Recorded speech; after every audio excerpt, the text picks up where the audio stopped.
मूर्धन्य साहित्यकार पद्म भूषण डॉक्टर शिवमंगल सिंह सुमन की जयंती के उपलक्ष्य में आयोजित कार्यक्रम हमारे सुमन देखिए 25 अगस्त को उज्जैन टीवी के समाचारों के ठीक पश्चात।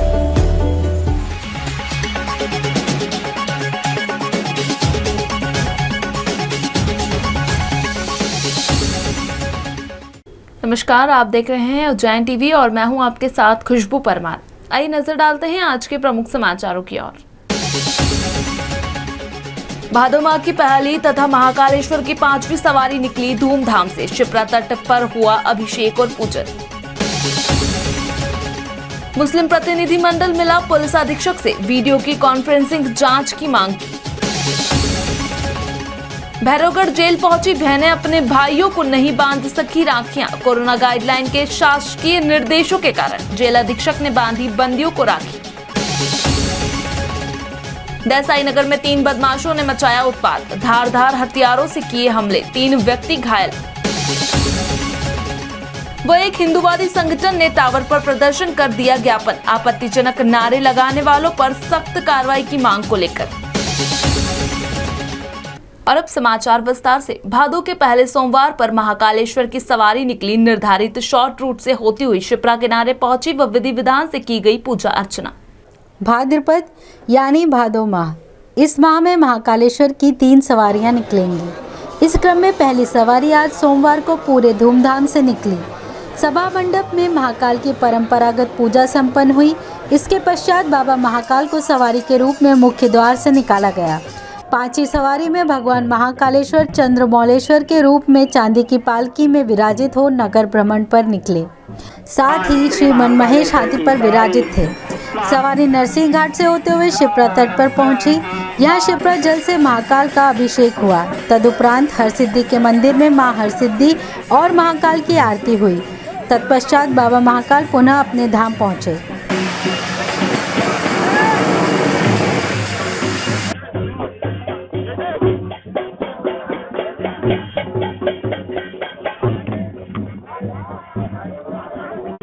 तथाकथित आपत्तिजनक नारे लगाने वाले वीडियो की फॉरेंसिक जांच हो, उसके बाद जो दोषी हो उन पर कार्रवाई की जाए। निर्दोषों पर जांच के पहले कार्रवाई नहीं की जाए, कहा अभिभाषक आशीष तिवारी ने। विगत 19 अगस्त को गीता कॉलोनी में मुहर्रम के दौरान होने वाली जियारत में तथाकथित आपत्तिजनक नारेबाजी को लेकर की गई कार्यवाही के चलते अल्पसंख्यक समुदाय ने एसपी सत्येंद्र कुमार शुक्ल को एक आवेदन दिया। इस आवेदन में की गई निष्पक्ष कार्यवाही की मांग पर प्रकाश डालते हुए अभिभाषक आशीष तिवारी ने कहा कि वीडियो की फॉरेंसिक जांच हो, उसके बाद दोषी पाए जाने वालों पर कार्यवाही हो, उसके पहले निर्दोषों पर कार्रवाई नहीं की जाए। हमने मांग की है कि निष्पक्ष जांच करें। जो लोग दोषी आपको दिखाई देते हैं उन पर हमारी कोई रोक नहीं है, आप बिल्कुल उनको गिरफ्तार कर लें, हमको कोई दिक्कत नहीं। लेकिन जो निर्दोष हैं, जिन्होंने अपराध नहीं किया है, जो प्रमाणित है, इनके वीडियो से प्रमाणित है कि जिन्होंने अपराध नहीं किया है, उनके खिलाफ कोई दंडात्मक कार्रवाई ना करें और एटलीस्ट कम से कम ऐसी गंदी धारा जो कि 124A जो कि जिससे एक शर्मनाक धारा है, उस पर तो किसी निर्दोष को ना फंसाए, क्योंकि हर आदमी भारत का नागरिक है, लोकतंत्र गणराज्य का नागरिक है, उसके अधिकार है। उसके अधिकारों को इस तरह से किसी राजनीतिक दल के प्रभाव में आके हनन ना करे, ये कहने का मतलब है। इस तरह का कृत्य पूरे देश में एक बनाया जा रहा है, जिससे पूरा समाज विचलित भी है, परेशान भी है। इसलिए हम एसपी साहब से मिलने आए हैं कि जो एक माहौल पूरे समाज के लिए गंदा करा जा रहा है, आप उस पर रोक लगाएं। जो लोग उसमें दिख रहे हैं, अगर आपको लग रहा है कि ये ऐसा है तो हम खुद लेके आएंगे और उसमें जूते देंगे, आपके सामने पेश करेंगे। इस बात पर जानकारी देते हुए एसपी सत्येंद्र कुमार शुक्ल ने कहा, कार्रवाई की जाए, लेकिन उस पूरे जो कार्यक्रम में कई सारे ऐसे भी लोग हैं जिनको इस घटना से कोई संबंध नहीं रहा है। उनकी एक एप्लीकेशन था, उनको ये आशंका थी कि उनके खिलाफ भी कार्रवाई ना हो, तो इसके लिए उन्हें आश्वस्त किया गया। जो ग्रुप इसमें गलती में था, उसी ग्रुप को हम आइडेंटिफाई करके कार्रवाई कर रहे हैं। शासन के निर्देशों के कारण भैरवगढ़ जेल के कैदियों को उनकी बहनें नहीं बांध पाई राखियां, लौटना पड़ा निराश होकर। बीते हर वर्ष वे बहनें जिनके परिजन भैरवगढ़ के केंद्रीय जेल में बंद है, रक्षाबंधन पर्व पर जेल में जाकर अपने भाइयों को राखियां बांधती थी। मगर इस वर्ष शासन ने कोरोना काल का हवाला देकर राखियां बांधने पर रोक लगा दी। फलतः कई ऐसी बहनें जो राखी बांधने गई थी, निराश होकर वापस लौटी और अपने भाइयों को राखी नहीं बांध सकी। आक्रोशित बहनों ने अपना दर्द और गुस्सा व्यक्त करते हुए कहा कि वे परगांव और तहसीलों से बड़ी उम्मीदें लेकर आई थी, किंतु अपने भाइयों को राखी नहीं बांध पाई। बोल दिया नहीं कि अभी राखी बंधन बंद है, तो समाचार में बोलना था नहीं कि भाई राखी बंधन बंद है, हमें आता नहीं, बहन बेटा घर पे है। जहां एक और भैरवगढ़ जेल परिसर से बहनों के निराश लौटने का समाचार है, तो दूसरे तरफ तसल्ली बख्श समाचार यह है कि जेल अधीक्षक अलका सोनकर ने बंदियों को राखी बांधी। रक्षाबंधन के रंग में हुआ भंग, 3 बदमाशों ने किया हमला, 3 लोग हुए घायल व हमलावर में से 1 गिरफ्तार, 2 फरार। देसाई नगर के आबापुरा क्षेत्र में रक्षाबंधन को देर रात शक्ति झंझोट, विक्की झंझोट और गज्जू झंझोट ने धारदार हथियार से 3 व्यक्तियों पर हमला किया, साथ ही जमकर उत्पात मचाया। हमले के बाद विक्की को गिरफ्तार कर लिया गया। शक्ति और गज्जू फरार है। हमले में घायल व्यक्तियों को अस्पताल में भर्ती करवाया गया। मामले की जानकारी देते हुए माधव नगर टीआई मनीष लोधा ने बताया, में 2 पक्षों में झगड़ा हुआ था, जिनकी पुरानी किसी मामले को जो कोर्ट में विचाराधीन है उसकी बात को लेकर झगड़ा हुआ था।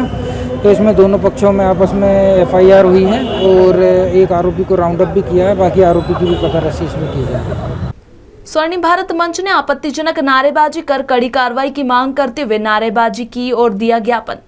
स्थानीय टावर चौक पर स्वर्णिम भारत मंच ने 19 अगस्त की रात को गीता कॉलोनी में मोहर्रम पर्व पर आयोजित जियारत में आपत्तिजनक नारेबाजी करने वालों के खिलाफ सख्त कार्रवाई करने की मांग की।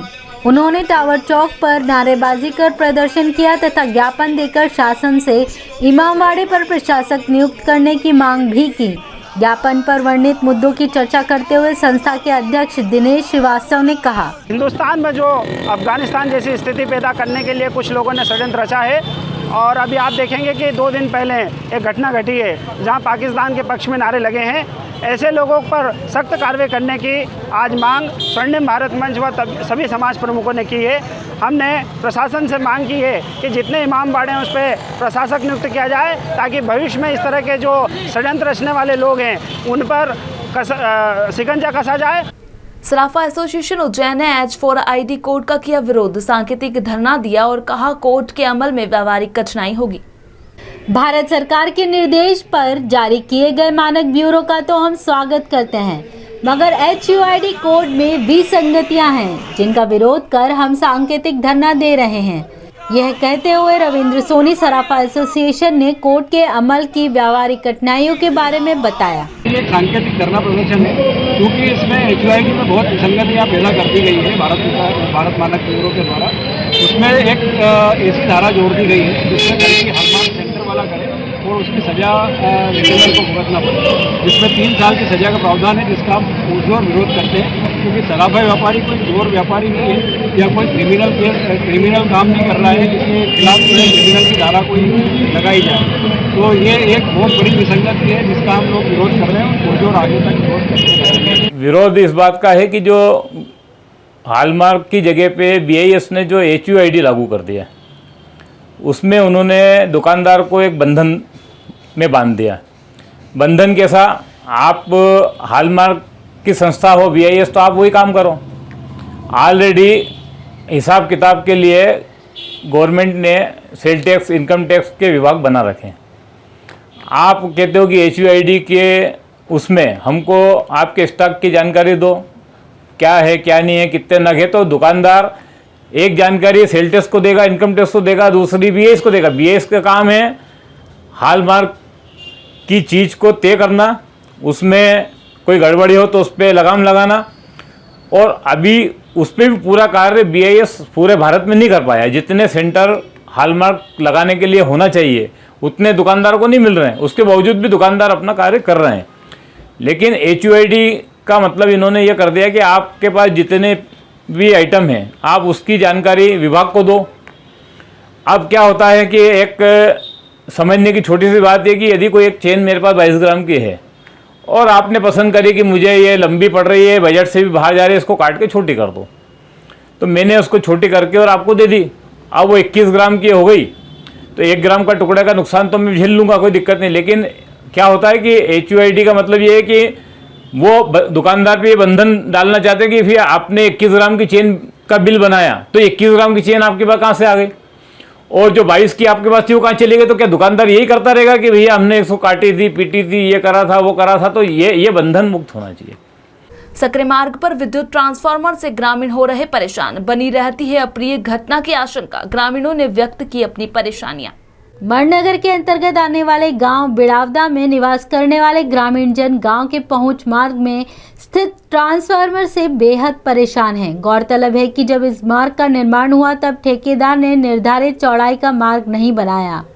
उस पर विद्युत विभाग का ट्रांसफार्मर इस मार्ग को और सकरा कर रहा है।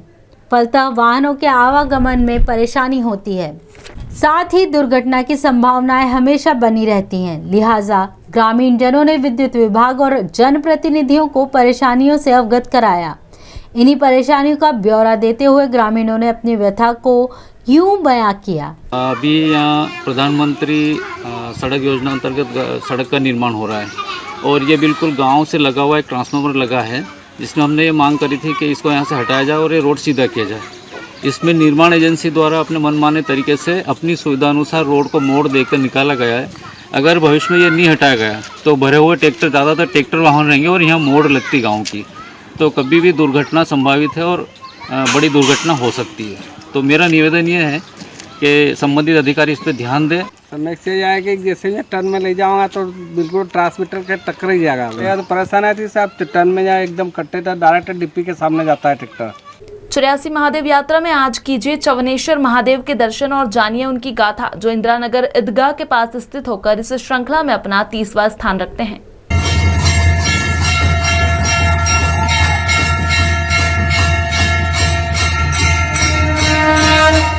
महर्षि भृगु ऋषि के पुत्र च्यवन ने वितस्ता नदी के किनारे कई वर्षों तक घोर तप किया।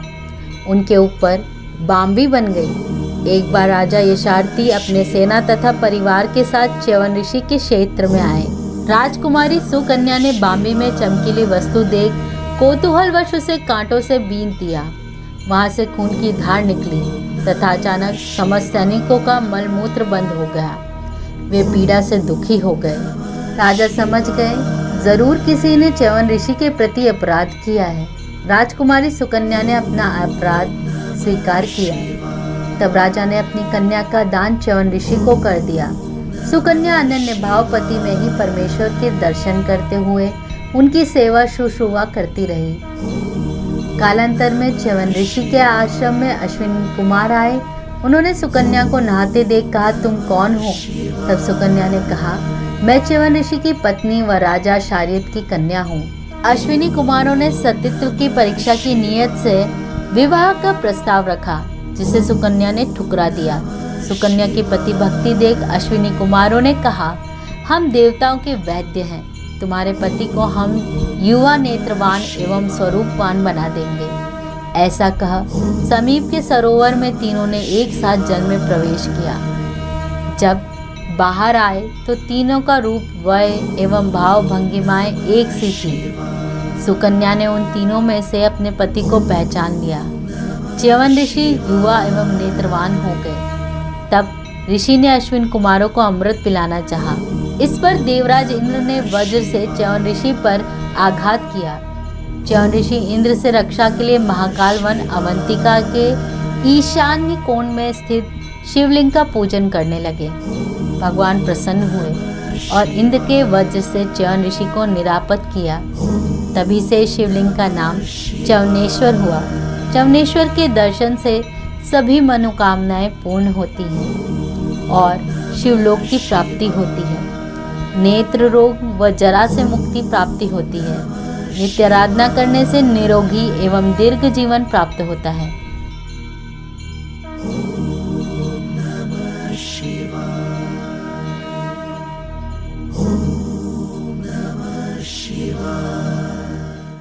इसी के साथ आगे चलते हैं वेधशाला से प्राप्त मौसम के आंकड़ों की ओर।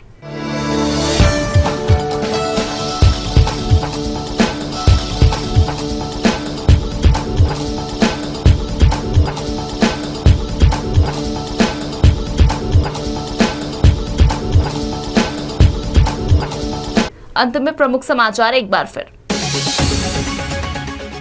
भादो माह की पहली तथा महाकालेश्वर की 5वीं सवारी निकली धूमधाम से। शिप्रा तट पर हुआ अभिषेक और पूजन।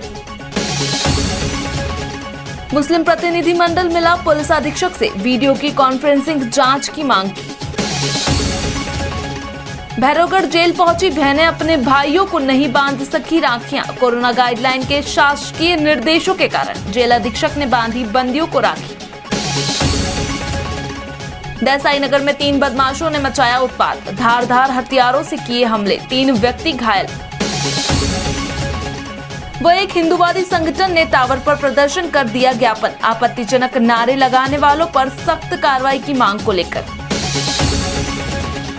तो ये थे अब तक के प्रमुख समाचार। ताजा खबरों के लिए देखते रहिए उज्जैन टीवी। हमारे YouTube चैनल को लाइक सब्सक्राइब करना ना भूलें। नमस्कार।